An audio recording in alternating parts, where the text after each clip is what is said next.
within these cones that we've laid out here, and our safety officers are back there. So there will be active trucks coming along this entire time to get some of the waste loaded on. But you know, it shouldn't be too loud. If it does get a little louder, if a train goes by, you know, we'll hold for a minute so everyone can hear the speakers. So just to be cognizant of that. And I just wanted to say the photos behind me that you see here, all of you are going to receive a press packet after this. You'll be emailed it. It'll include the photos and it'll include our regional administrator's talking points. So you'll all have those at the end too in case you missed something. Only other thing I wanted to say is just hold all questions until the end. Because there are so many of you, I'm going to call on you first. And then, you know, if we have enough time, people can ask additional questions. We'll wrap up promptly at 2:45 because they are going to start to bring these trucks in actively. They will not leave them staging anymore. They're just going to start to go, so we're going to have to get out. And you'll all be escorted back to your cars. So with that, I'm going to turn it over to our regional administrator, Debra. Thanks, Rachel, and good afternoon, everyone. I'm Debra. I'm the Regional Administrator for EPA Region 5, and I'm back in East Palestine today to help highlight a major milestone in the cleanup of the train derailment. After almost 9 months of work, the excavation of contaminated soil is almost finished. EPA and our Unified Command partners have overseen Norfolk Southern's work to remove more than 165,000 tons of contaminated soil and more than 39 million gallons of liquid waste. This doesn't mean the cleanup is done or that EPA is going away, but it is another step, a huge step, in life returning to normal here in East Palestine. Moments ago, you all drove in on Taggart Street, which was reopened to the public this week, daytime and nighttime. And already we're seeing increased traffic and businesses opening their doors to customers once again, which are all great signs for the community. The area we're standing in is car scrapping area 4, where more than 8 months ago, crumpled, burned train cars were pulled from the tracks and staged here until they could be removed from the site. And this is a good location for our first ever media availability on site, because from here you can get a view of the entire site and see up close the last area where hazardous waste was excavated. To my left, you look across the tracks over there, you can see the now clean area where the vent and burn occurred. This happened between the tracks and the area we call car scrapping area 3, and it is completely cleared of hazardous contamination and has been filled with clean soil. And filling of the remainder of the site will begin very soon. In a few minutes, Mark Durno, our response coordinator, is going to point out a couple of highlights of what you can see around you here.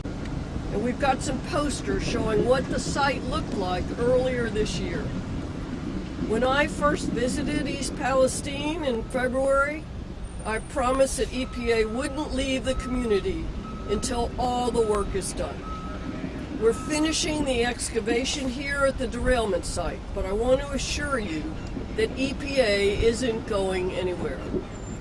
I've heard residents ask, how can we be certain that all the hazardous contamination has been removed? That's why in September we started site-wide soil confirmation sampling. We're going to collect 2,500 samples from all across the site to double check and ensure that all the contamination is gone. And this sampling work is going to take several months.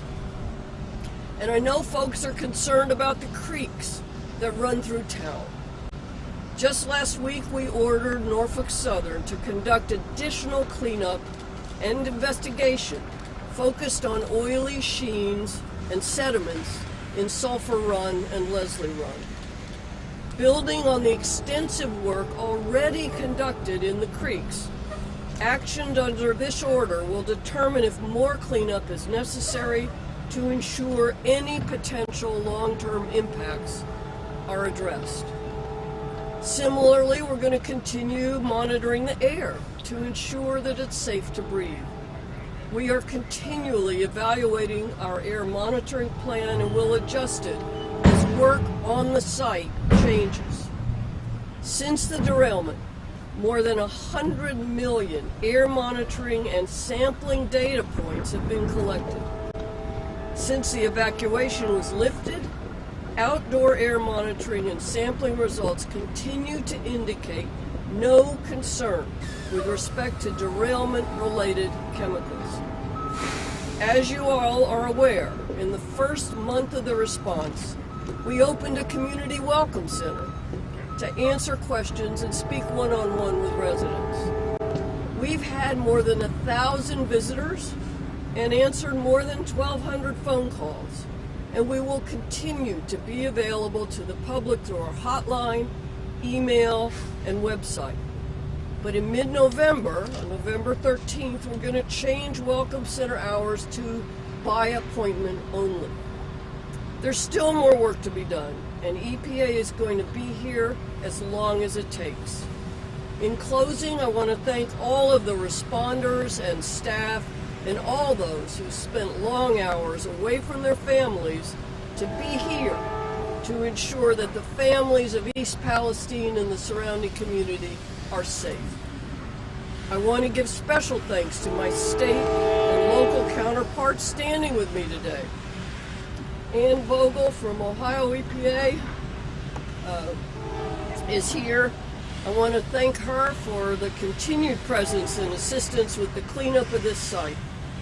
All state agencies have been rigorous in their sampling, planning, oversight, and public health support, and we've been lucky to work alongside all of you. Mayor Conaway, no one anticipated the village of East Palestine would become an international spotlight overnight. The way you and your village have responded to assist in any way possible has been remarkable. Thank you. We've come a long way since February, and we're not done yet. I look forward to continuing to work with you and the people of East Palestine.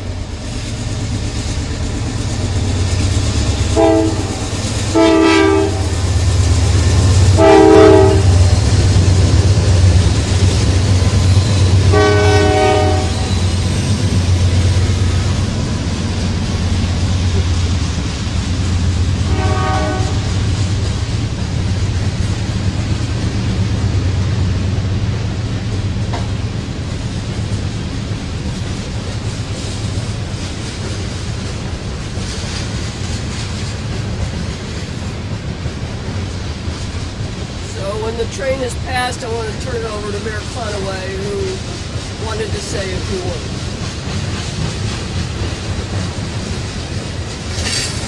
Thank you, Debra.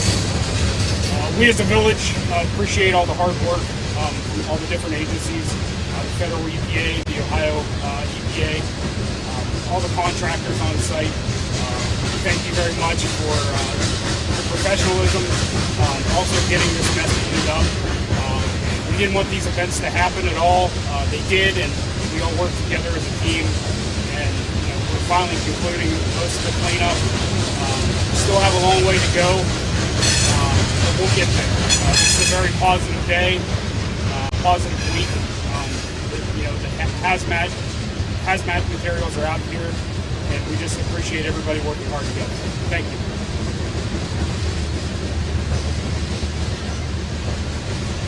Good afternoon, everyone. I'm Mark Durno. I'm one of the response coordinators for EPA. Just going to take a few minutes and point out a few site features, talk a little bit about how we establish completeness of the cleanup, and then from there I'll turn it back over to Rachel and she can take your questions. So the area behind me, as Debra noted, is car scrapping area number 4. You can see from the really large hole in the ground, that there was a significant amount of contamination there. Likewise, across the tracks in car scrapping area 3, all we had to do over there was just a quick surface scrape. Both of these areas contained burnt up and used rail cars. But the tricky part about this area behind me was that there were a network of underground pipelines, or crocks, that helped guide contaminants from the ditches into these pipes into this area. In addition to that, all the sheet piling you see in this area is due to the amount of water that builds up. There's some ponds and lakes on the other side of the state line here, and it influences shallow groundwater. And as a result, we had to put in all these pilings to ensure that we could keep this area dry while the excavation occurred. And as you can see from the back end of the excavation, it went down pretty deep. We were actually pulling product directly out of one of the crocks early in the response. And that probably saved a lot of additional cleanup that had to be done because we were able to actually address contaminants from a source area, get the high-haz materials out of the ground, and then get it off site prior to it contaminating more soil. I do want to show you one quick image. So the excavation behind me is also depicted in graphical form on this image. And what we do in each one of these grids is, as soon as the excavation is complete, we collect a soil sample from the bottom, a composite soil sample, and we compare the results to what we call groundwater standards. Typically in our removal program, we don't use environmental standards that stringent, but we want to ensure that groundwater is also protected for the long haul. There's going to be a requirement to do monitoring long term with this response, but getting a complete cleanup in the soil ensures that groundwater will likely be protected for the future. All the grids have been cleared in this area. This image was from 2 weeks ago. There were still about, a week ago. There were still about 20 grids that had not yet been cleared. They are now cleared. We do have a couple grids over here in the south ditch that are getting finished up. They'll get cleared, and that's when we can put a bow on this thing and call that part of it complete. A couple other quick features to point out. Right across the way from us was one of the burn pits. If you remember when the 5 vinyl chloride tanks were vented and burned, one of those locations was directly across the rail from us. The other location was right across from this ramp over the blue building on the other side of the tracks. That's where the large fire and smoke plume was present.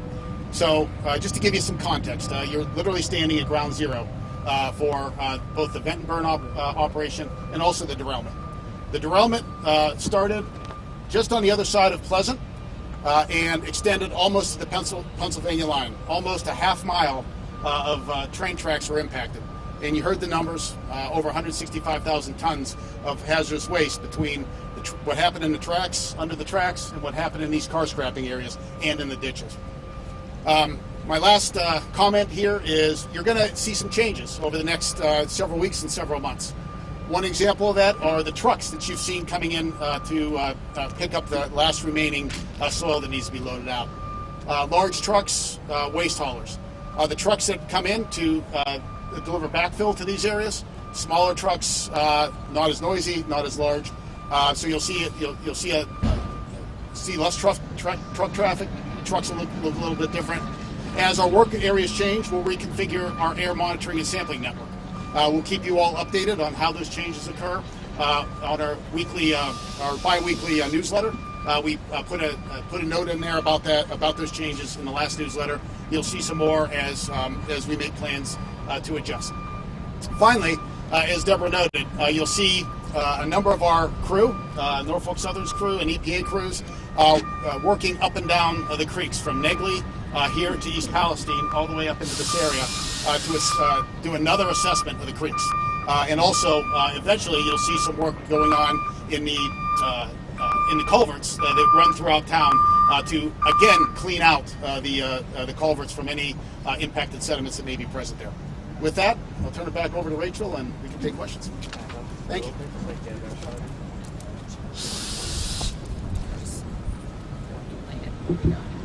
All right, we're gonna I'm going to turn it over to Stephanie for our first question. And then Ann, I don't know if you wanted to just come up just in case we have questions for the state. Go ahead. Okay. I know Senator Vance and Senator Brown had sent a letter to Administrator Regan requesting more robust indoor air quality testing in the village. Is that something EPA thinks is necessary, supports, or is willing to do?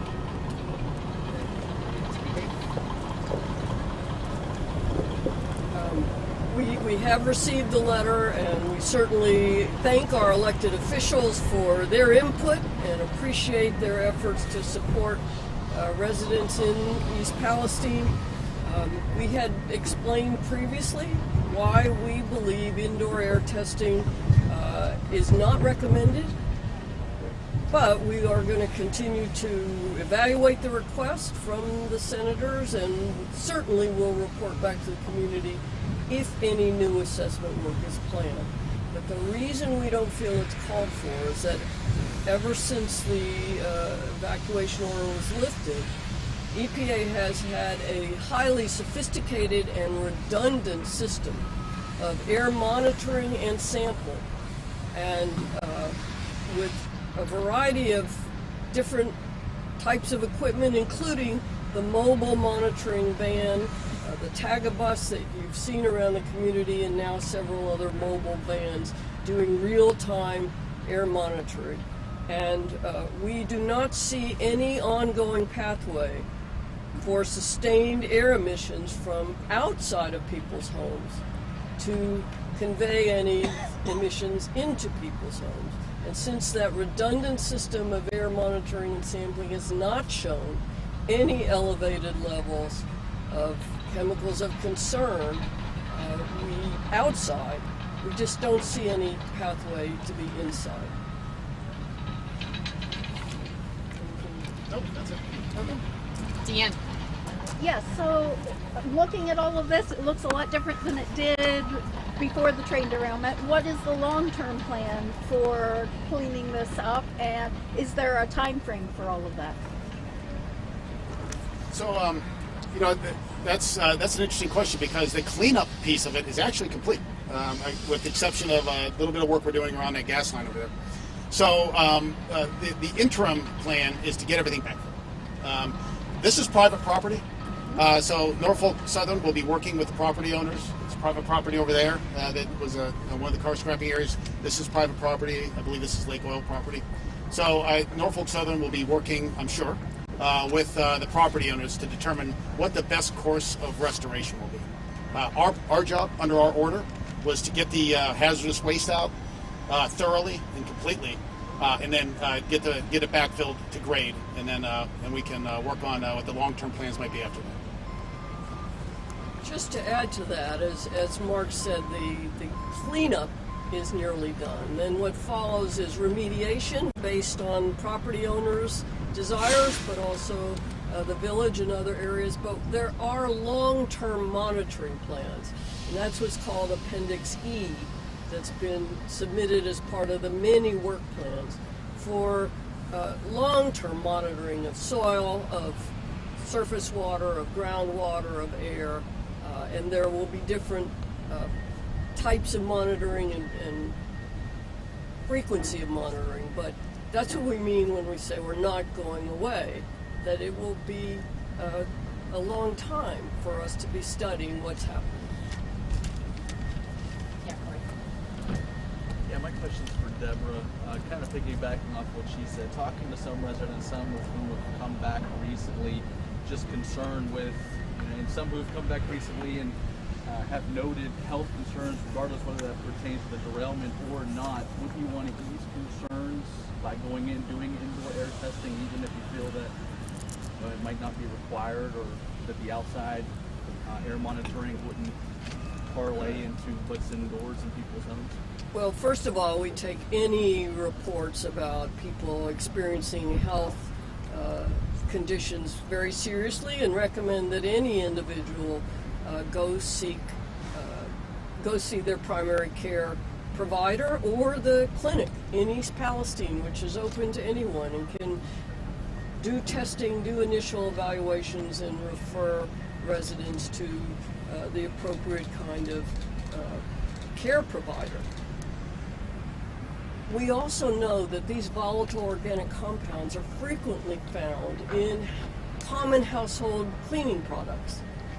And so we will not be able to demonstrate that if we went into a home, there wasn't from paint or a common cleaning product that's already there. What we haven't seen is any pathway from the derailment, from the chemicals that were in the derailment, that could be leading into homes. Lindsay Watson. Mayor Conaway, questions for you. 9 months post what happened, we're standing here at ground zero. You saw up close and personal what this looked like during the vent burn, all of that. How does it feel standing here today, 9 months out, looking around and seeing how much this property has changed and what's been done? It feels good in a sense. Sad in a sense that this happened to our village in the first place. I'm very happy with the cleanup so far. They've done a very good job. I mean, we already have grass growing in the one area. I was here 10 minutes after this happened. It's night and day difference between then and now. We still have a long way to go. We just got to get this back to how the owners want it. We still have the business closed down, so. We don't know if this business will ever open or that one. We still have to see. So, we want to get these businesses back open and get them full of employees again. And it's kind of it's bittersweet, I guess we'd say, to be down here. It's definitely changed a lot. This isn't how it looked before. Some might say it looks a little better than it did before.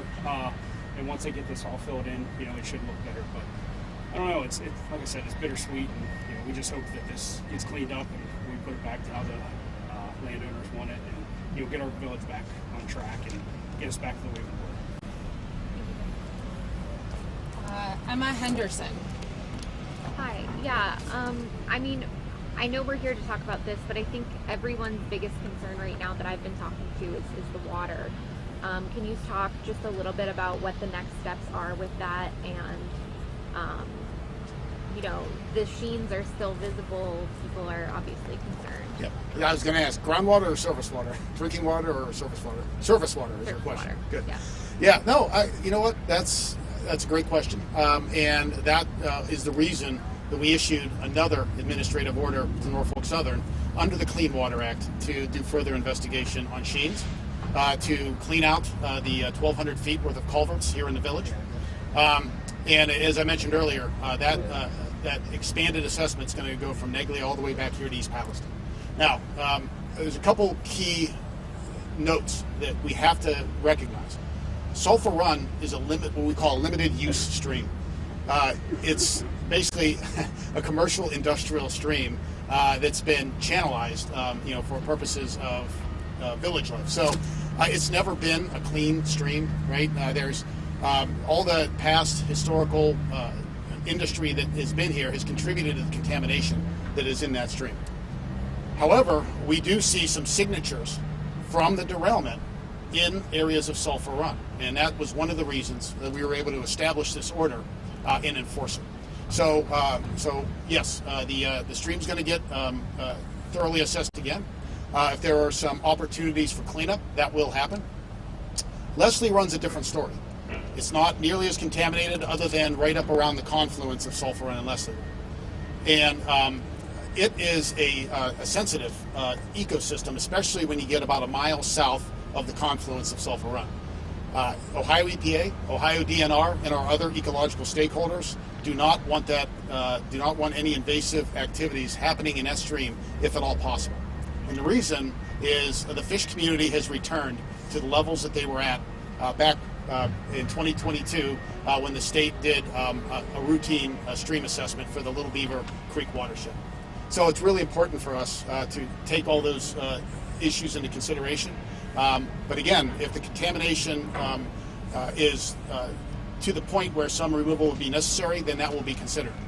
But you also have to remember that we did a thorough assessment already of Leslie Run and Sulphur Run. and the levels of contaminants don't look much different than they did pre-derailment. So we're feeling pretty good about where the streams are at. We recognize that you can see a lot of sheen coming off of Sulphur Run, and that's why we're engaging in this very thorough and expanded assessment.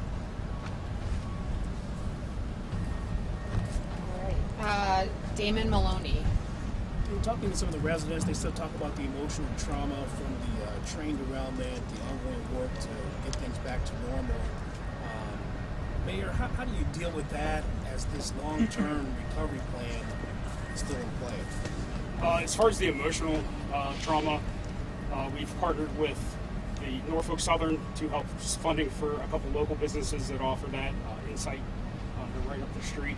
And then also with the county, they applied for a grant from the state of Ohio, and they're going to be opening a clinic very soon up in Unity. It'll actually be out of town, so people feel, people that are still traumatized to come into town, they can go up there. It's a couple miles out of town, and hopefully they feel comfortable up there as they can. It's going to take a long time to heal from this.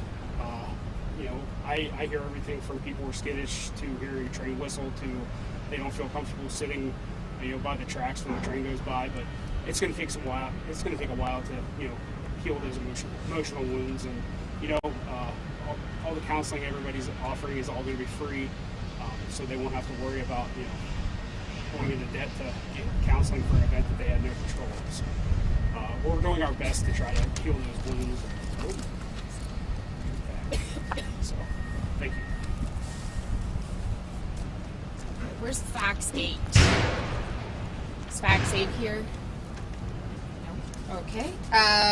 Next we have Katie. Yeah, Mayor, I just was curious your thoughts on just the refiguration of all the air monitoring.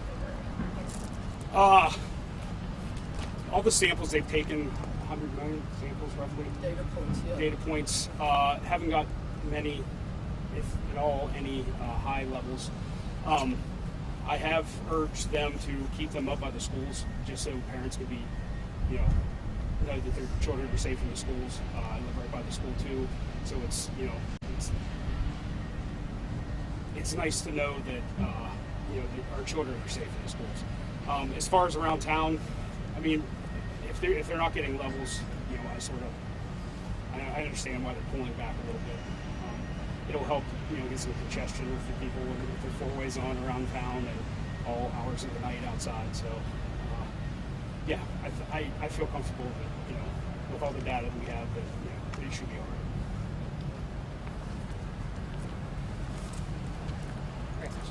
right. This question for Ms. Shore.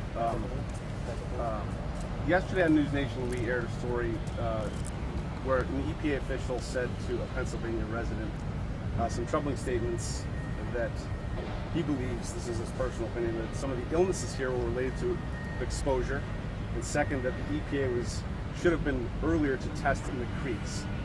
I want to give you an opportunity to comment on that. And second, given that EPA just ordered Norfolk Southern to do more work and more investigation in the creeks, why not test inside these homes, many of which line up along these creeks? I'll partly answer your second question. I haven't seen the report, and since you're not naming an official, I'm not familiar with what you're saying. The testing of creeks is because we've seen visible sheens that may be and have a constituent of fuel, oil. We know that at least one of the tank cars did leak some fuel, and that wasn't fully accounted for, so we need to test. And it could be legacy contaminants in the sediment from years ago, but that's why we're testing, to try to see if it's linked to the derailment.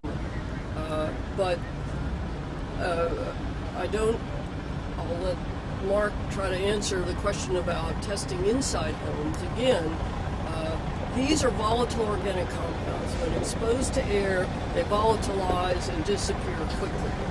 So it is just extremely unlikely that anything inside a home is a result of exposure. But couldn't it be an easy solution, just if the residents, as we hear them, are asking, they're begging, test inside the homes, please? wouldn't it be easy for the EPA just to test inside the homes and say, you know what, all clear? The EPA is an agency that has as its foundational commitment to base ourselves on science and the law. And the science in this case doesn't suggest that it is wise or appropriate to do that. Yeah, I'll only add one other statement to that, Rich. The surface water samples have come back non-detect for all contaminants for the most part, with a very low-level blip here and there. The surface water has been cleaned since March or April. I don't know the exact date, Dan. But the only volatilization that could potentially happen in these homes that are near Sulphur Run or Leslie Run, but primarily Sulphur Run, would come from these creeks, and they've been cleaned. The surface water has been cleaned. We know that there's contaminated sediments, but there's not any contaminants of concern in the actual surface water itself. Again, except for a blip here or there. So there's just, as Debra said, there's no pathway to exposure. So to your first question, the official you're referring to is me. Bottom line with the creeks, back in the spring, we reported about this. I made the same comments in public meetings back in the spring about we'd love to get into the creeks a lot sooner, and we still believe that. However, it was really important for us with these creeks to ensure that all of our stakeholders had a chance to review the plans. They had a chance to look at all the ecological considerations of the sampling plans that we were putting together. So that's why it took a lot longer than it otherwise would have to get in there and start that thorough assessment. On the second issue, same thing, it's kind of old news.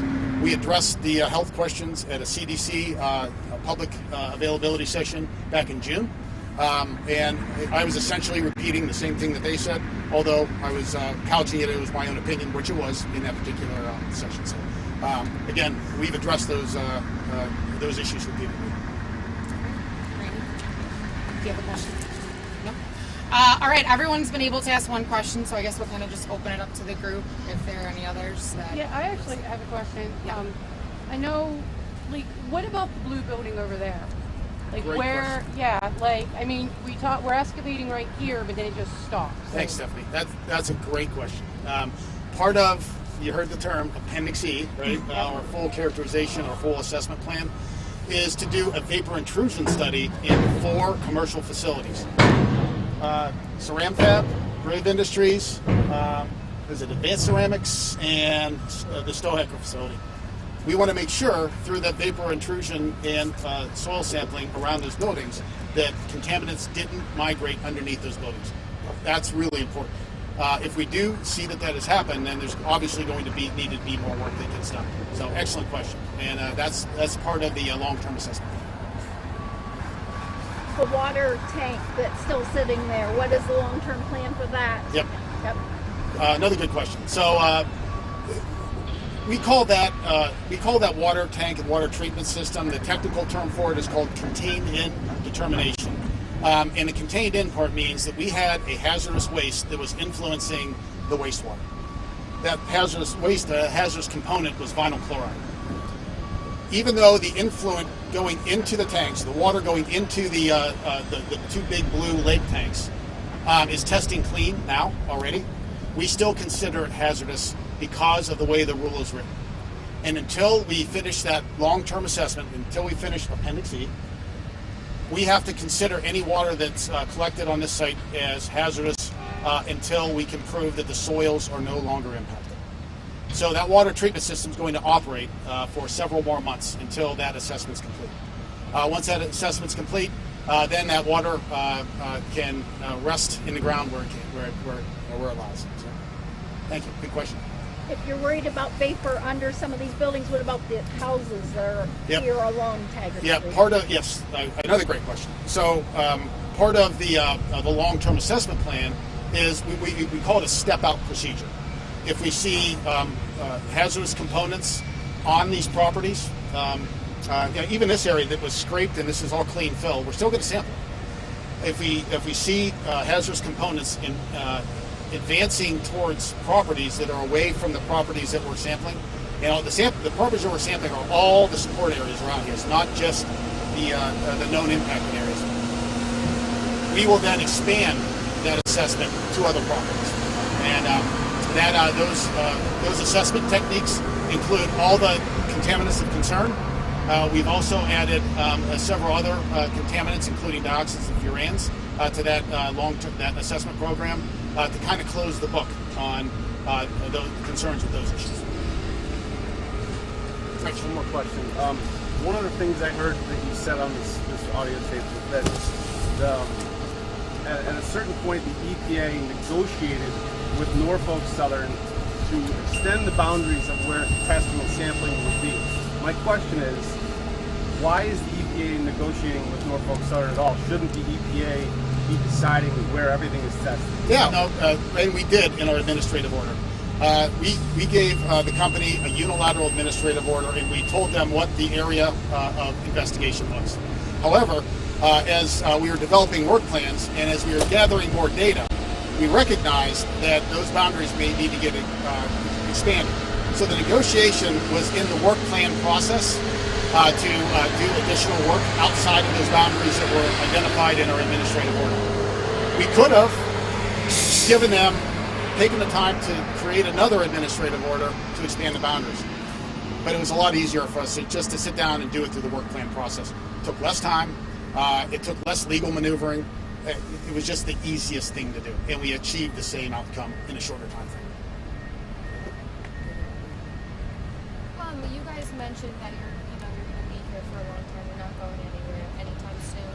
For those who may be concerned watching at home, or maybe just a little bit nervous that things are changing, and since you guys have had such a heavy presence here over the past 9 months, in just a few sentences, how can you summarize and kind of maybe just ease some people's minds that you're still here, you're still putting in the work, you're still, the goal is to still make sure everyone's safe. You want to do that, Debra? Or Ann? Well, there are many residents who would be delighted to see our footprint shrink, and we certainly have been hearing from them. That's why it's so important then to celebrate Taggart Road being reopened for public use, and that's a great thing. Our number is always going to be available. Call anytime. We will be here when needed, and you will see our folks around doing some of this long-term testing and sampling and the site characterization. The collection of so many soil and water samples will continue well into next year. Sure. This is Ann Vogel from Ohio EPA. Yeah, Katie, so, and what I would add is that even after US EPA leaves the site, Ohio EPA, as I am fond of saying, we live here. We're Ohio, right? We're not going anywhere. And so I want to reassure residents that even our standard operating procedures have rules for testing drinking water on a regular basis. That was happening before the derailment. It will happen after the derailment. There are many layers of protection to make sure that the residents are safe. We've talked about the monitoring wells that are here at the site, ensuring that no contamination has reached groundwater. We talked about the sentinel wells near the well field to make sure that there's no contamination approaching the well field from the village. We will continue testing those for decades. That is what Ohio EPA does, and we'll be here doing that work for many years. Thank you. Yeah, let's get a clarification on the creek work that's going to be happening. Is it going to be in both creeks? I kind of heard two different questions. Sure. What was the question? I'm sorry. What kind of work is going to be happening at the creeks? Is it both of them? Because I heard Yes. you kind of saying Yes. don't want to disrupt what's going on. That's right. So, what's going to happen is going to be consistent. The sampling and assessment is going to be consistent in both creeks. We're going to be doing sediment agitation in 25-foot intervals all the way up the creeks. Mr. McPherson, Jim McPherson from FEMA, has been on the ground now for 3 weeks. He is meeting with various members of our team, and he's getting all the information he needs, and we're going to work together with him and put out some kind of report, and then he's going to report back to the White House. So that it's an ongoing thing right now. As soon as he's done, we'll probably have another press briefing and let everybody know what his findings are. We have time for one more question. Richard, I want to cover what the mayor said. Yeah. And then Corey, you can do your follow-up. Yeah. one last thing on the FEMA work. What they're doing is called a rapid needs assessment, and so they're going to be looking at all the different aspects that might impact this community: health and medical, infrastructure, and economic impacts. And through that rapid needs assessment, then they'll make recommendations based on the input that they receive from the village, from the county, from the state, from the federal government, and from some private groups that they've reached out to. So we've talked to them many times. We've downloaded with them. We look forward to hearing what they have to report back to the president. The last question is going back to the outlying areas that you actually testing. What did you find? Yeah, so with respect to, I'm going to let this truck go through first real quick.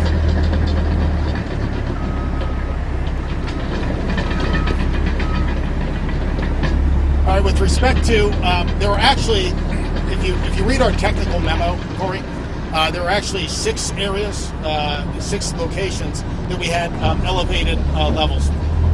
4 of those areas were associated with roadways, which is common, all right? And 2 of those areas were associated with industrial properties, actually right across the way here in areas that have already been dealt with. So we don't look at those as areas of concern, but once we evaluate all of the assessment data that's going to be happening over the next 3 to 4 months, we will include those locations as considerations for further assessment. But there certainly isn't any need for rapid action based on those outliers.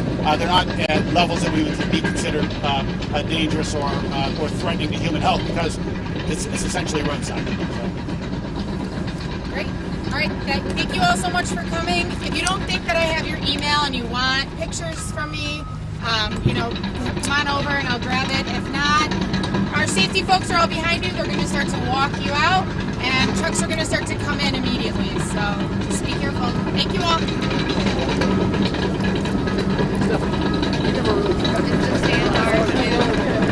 The stand ours too? Okay. Oh, that's this area right here. This area? Yep, that's it. Yeah. So, that's each of the last areas that we're clearing, which is right here in front of us. They're clear now. They all have green on. But on October